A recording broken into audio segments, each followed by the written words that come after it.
We're back with another session breakdown. Um, I was trying to figure out what I was texting or tweeting during the beginning of this video. And I think it was just like a stream announcement. But as you can see in this video, it's 12 p.m. and Amusetown has this nice feature. Do you call it a feature? I don't know what you would call it. They allow you to rent out one of the arcade games during weekday mornings and early afternoons and super late at night. So since Wednesday is usually my day off at my current job, I decided it would probably make sense for me to reserve the DDR machine,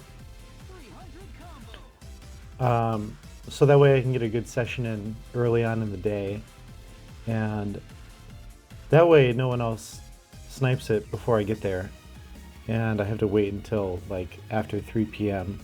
to get a good session in. So that's what I did. I showed up at 12, and for whatever arbitrary reason I decided I was going to only play doubles for the most part. Because someone mentioned, I saw a few players that have achieved world rank on both singles and doubles styles, so most of this session is going to be playing level 14 through 16 songs in the white and classic folders. And it was a pretty good session. I got quite a few new PFCs, which is why this video is so long. In fact, you know what? I shouldn't have recorded as many videos. I usually try to like only save some of the highlights from each session, but for some reason I just recorded like 12 videos. I think at the beginning of the session I wasn't sure how the rest would go, so I just started saving a lot. Okay, so anyways, Love is the Space War. For some reason I saw that this was on the Soundby tier list as an easy 15, and this was a lot harder than I expected it to be. It was like harder than a lot of the other 15s I played on doubles. I don't know if I was just like not warmed up or if the data was just skewed, but there were a lot of fast pad transitions here, and anything that's like eighth notes, 200 BPM and up, ends up being pretty daunting with how DDR handles their pad transitions. So I don't think this was a really, I mean, I recorded it. I don't remember why I recorded this one specifically. I guess it felt pretty good, but I was just surprised at how much more difficult it was than I had expected. But yeah, as you can see, you just kind of wind back and forth between the pads, and even though it doesn't have any 16th notes for the most part, unless I missed one, I found it pretty tiring. Oh, I see that Echospherics left his rival code in the chat, which I did add him. I think because I've started playing doubles. He was like, you can use me as a rival, which I definitely will be doing. Because none of my current rivals really play doubles. Alright, City Never Sleeps. This was, so after I played Love is a Space War, Little Kirby dropped in the chat who's a very talented doubles player. And he seemed pretty excited that I was playing doubles during the stream. So he gave me a few suggestions on songs to play. And I played City Never Sleeps Twice. And it was pretty reasonable. There's an aspect to playing doubles where, you know, there are the things that are hard when you're playing singles, which are things like drills, like sustained runs of like 2 or 3 arrows, and foot speed. And this song has some drills, but with the nature of how doubles is, see, these kind of drills like this aren't really that hard because they're just kind of transplanted onto the doubles chart. Most of the doubles charts that are really hard just have a lot of weird or awkward pad transitions. So this one, the transitions between the pads seem pretty mild, and luckily I was able to PFC it right here. So I will be taking that flare skill boost.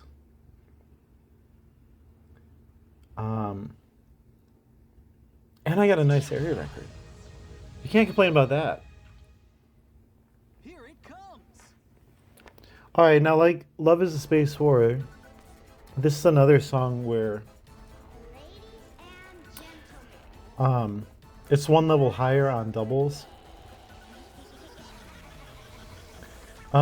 Except this one, so this one is a 14. On singles, it's a 13. By the way, I really like this song. It's so goofy. I don't know if... I mean, I feel like there's a banger underneath the goofiness, but the goofiness also gives it kind of its own charm. There's so many goofy Halloween-y sound effects in this song. It's such an odd choice to cross over to DDR. But anyways, I don't think this song is really that much harder on doubles. There are some weird... Let's see how these jumps are looking.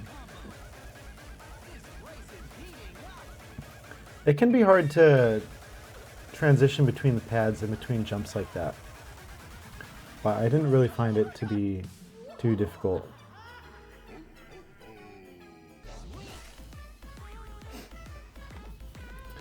And then the last part of this song is just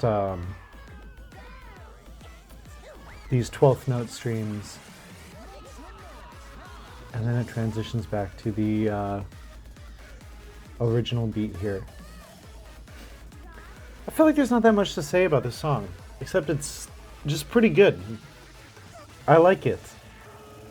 I don't really have much to complain about during this video. It was overall a good session. Nobody was bothering me. It was early enough in the day where there weren't that many people in the arcade. So this DDR cab with the huge ass speakers connected to it just sounds great. It feels great to play on. So, oh my god. I want you guys to look at the MA on the beginning of this run. I think this is the reason why I saved this. I was like, sometimes you start playing a song and you're getting like too many marvelouses compared to what you'd expect, and it just totally freaks you out. I think that's what happened here. But man, if I got like single digit marvelouses, or if I got single digit perfects, man, imagine single digit marvelouses would be pretty bad.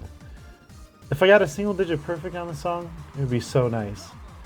But as you're gonna see, I choked later on. I don't remember what I choked on, but it was not very difficult compared to the beginning of the song. I love... Okay, one other thing that is really nice about DDR World, I think I already talked about the full screen backgrounds, but I don't think in old versions of this game, this background video was ever full screen. I think it was in one of the stages where they have little TV monitors. Oh, watch this. Totally fucked it up. You can see me bending over in an exasperated manner here. Look at that one good. That is so sad. I would have had the area record if I didn't totally flub it. But that's alright. I don't think I ended up running it back because I was just trying to speed run Flare skill points. But that will be on my list later on. Alright, here's another BGA that was not full screen in previous versions of the game. Of course, this song is from 2DX, so the background video was also transplanted from 2DX. But this is a delightful song. I love this song. I think it's DJ Yoshi. Is it a Yoshitaka song? Or is it DJ Taka? Shit. Well, I don't want to look it up now. Feel free to let me know in the comments, even though I'll probably have remembered to look it up by the end of this video. But I really love this song. I love this song even more that they've added constant here. For some reason, this slowdown was always really difficult at the time. I don't know if the sync of the song is oddly slow or fast, but I could just never get the hang of it. And I remember at some point I was trying to like upscore the song on DDR Grand Prix for a video, and I just could not do it. But of course now it feels pretty good, so maybe it'll be worth going back to later.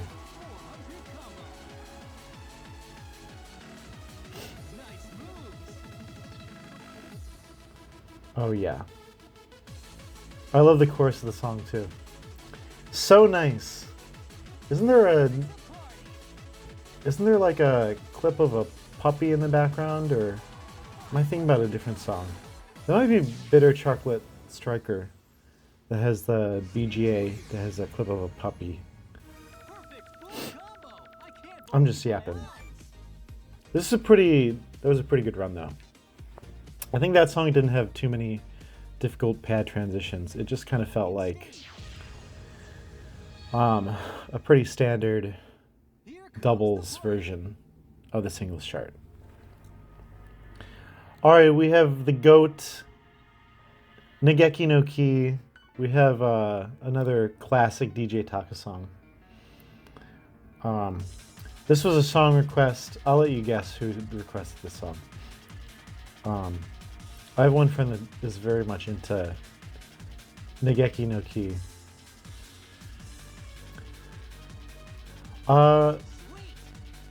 So this was one song that I thought, okay, I thought this would fall into the category of double songs that just had shit like drills and not difficult pad transitions.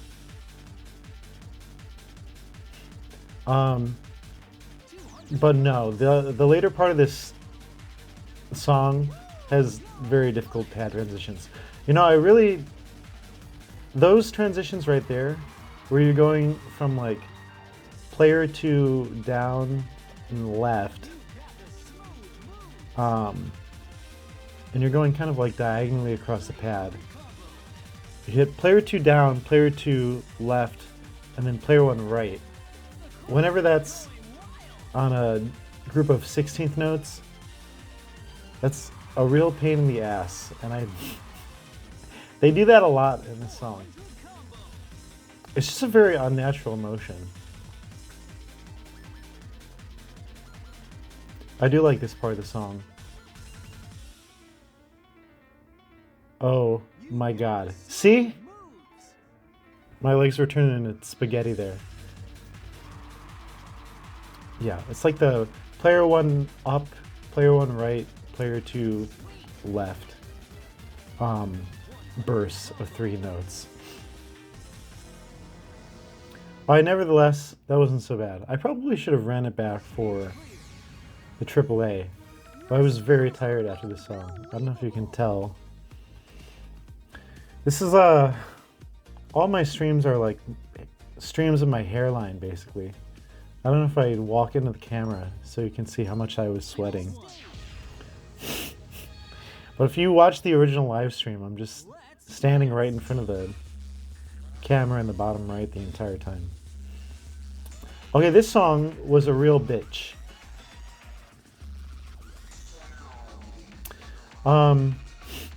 It's one of those really difficult X Special songs.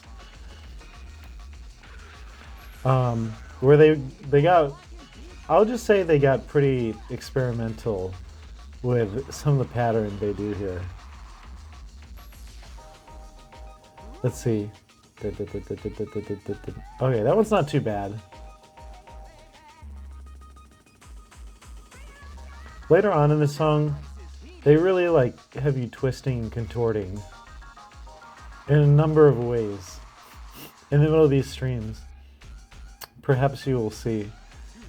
But I was just kind of like, especially, okay, they throw these jacks in there and it totally fucks up your momentum. Like you're on your way from one side of the pad to the other. And when you have to, oh my god, dude. Look at me walking back and forth here.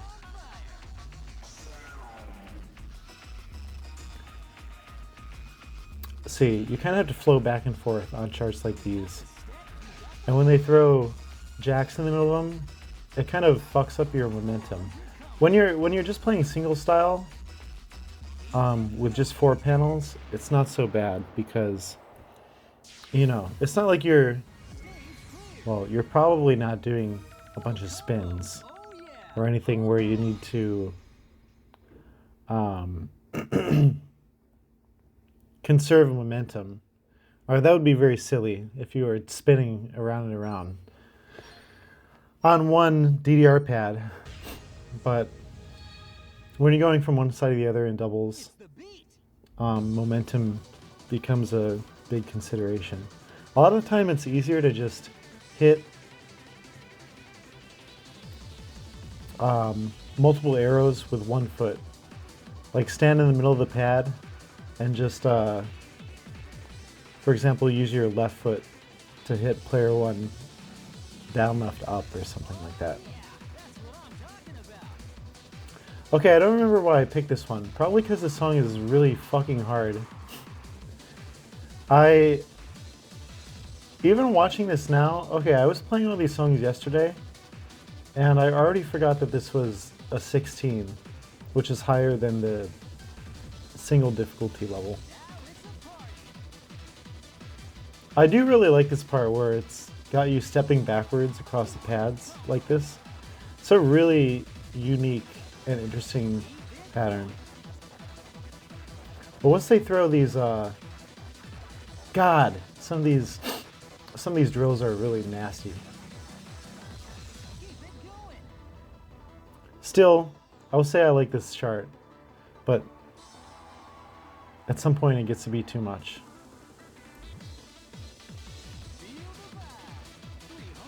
Oh my god. See? It's got these, like hitting these the middle 2 left and right arrows into up or down. It always gets me. So I failed. Why did I include this? I don't know. Just to allow you guys to watch me suffer, I guess. You can see my flare skill going up. I should have included what my flare skill was at the beginning of this session. That would have been nice. I guess I could edit that back in.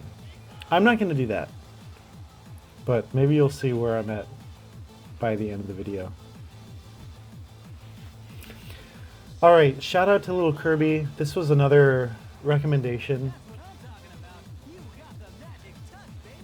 I do like looking at the background video here. But I was looking for... I was kind of hovering around the 15 and 16 folder, looking for good choices on songs to play in the white and classic categories. So if you're trying to go for flare ranking in DDR World, you need to play 30 songs in the classic, white, and gold era folders.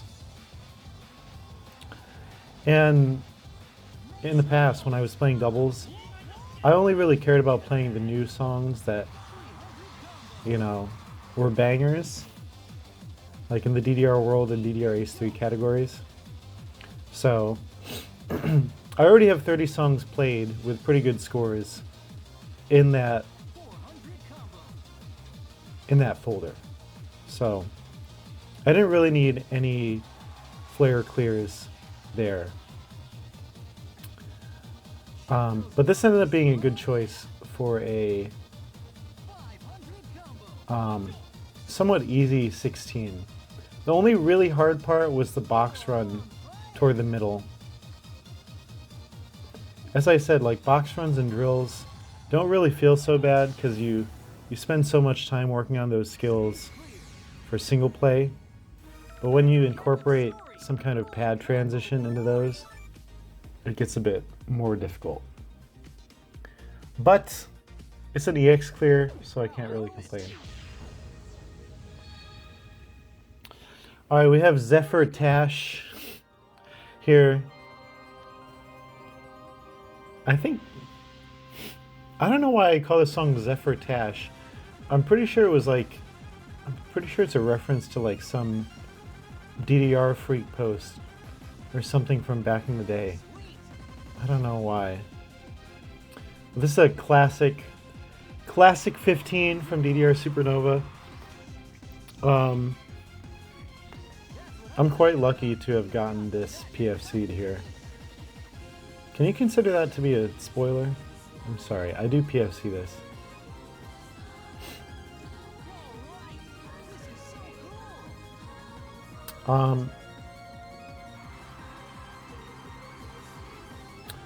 It's another song that has some of those fucked up pad transitions that I have talked about multiple times here. But there are certain songs that you can kind of cheese those on. And I can't remember if I did that on here. Let's take a look at my form and footing here. I think in my last video I talked about trying to keep my feet pointed forward at all times. I think I've totally thrown that advice out the window for doubles here. This is definitely the most difficult part of the song. When they throw the gallops at you toward the end. Oh my god, you can see me looking at my palm. I was getting like rug burn on my palm after 2 hours of playing doubles here with no cushioning on the bar or anything. So I think after this I just stopped playing doubles altogether. Sometimes you just gotta quit while you're ahead. I wanted to end on a nice doubles PFC. Alright, and there's one nice singles PFC for you to end off this video here. Ho difficult. I don't know if you can tell, but I was like really getting into the song. I really like this song. I did a down foot switch here. I wish the song was a little bit easier on expert, so I could It's just a little bit too hard for me to really like. I like playing 17s with songs that I really like because it's like punishing, it's like physically demanding, but it's not so bad that it really like takes the energy out of you. But this is one of those songs where the 18 is so hard that I can't see myself playing it very often. I love the stuttered stop gimmick section here.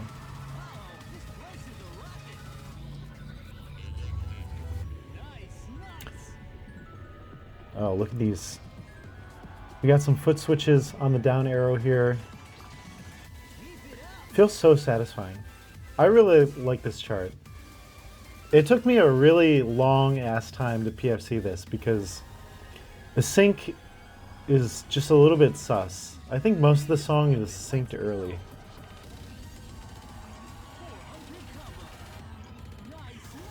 So I tend to do better on songs that are synced early when I have a lot of extra energy, which I did have at the end of the session for some reason.